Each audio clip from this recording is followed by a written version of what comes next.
চলো আজকে তোমাদের সাথে শেয়ার করবো হচ্ছে এই যে চিংড়ি মাছ দেখছো, এই চিংড়ি মাছটার মালাইকারি। আর এই যে আমটা কাটা দেখলে না, ওই আমটা কিন্তু চিংড়ি মাছে দেবো না, ওই আমটা দিয়ে করবো হচ্ছে চাটনি। ওটা ভীষণ একটা তাড়াতাড়ি চাটনিটা হয়ে যায়। ওই রেসিপিটা কিন্তু দেখতে হলে ভিডিওটা লাস্ট পর্যন্ত দেখতে হবে। লাস্টে আমি আমের চাটনিটা তোমাদের সাথে শেয়ার করব। চলো এখন চিংড়ি মাছের মালাইকারিটা দেখাই তোমাদের কি করে করছি। তো মাছগুলো দেখো ফার্স্টে ভেজে নিয়েছি, ভেজে এরপর ভালো করে মশলাটা কষানো হয়ে গেলে মাছগুলো দিয়েও একটু কিছুক্ষণ কষিয়ে নেব। এবার দিয়ে দেবো কষানো হয়ে গেলে জল পরিমাণ মতো। আর তোমরা কে কে চিংড়ি মাছ খেতে ভালোবাসো অবশ্যই কিন্তু কমেন্ট করে জানাবে।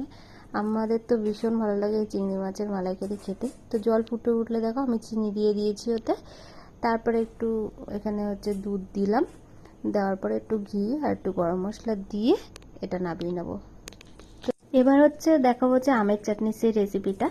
বেশি কিছু না, খালি 5 ফোড়ন আর শুকনো লঙ্কা দিয়েছি, আর আমটা দিয়ে একটু লবণ হলুদ দিয়ে আমটা একটু ভাজা করে নেব। নিয়ে জল ফুটে উঠলে এর মধ্যে চিনি দেব, দিয়ে এভাবে নাড়িয়ে গ্যাসের ফ্লেমটা একদম লোতে রেখে ঢাকনা দিয়ে 10 মিনিট রেখে দেবো। তাহলে আমগুলো এরকম গোটা গোটা থাকবে। তো দেখো আমার তো আমের চাটনি রেডি। এবার চলো দুপুরের খাওয়া দাওয়া করে নিই। মেনুতে হচ্ছে ভাত, চিংড়ি মাছের মালাইকারি আর চাটনি।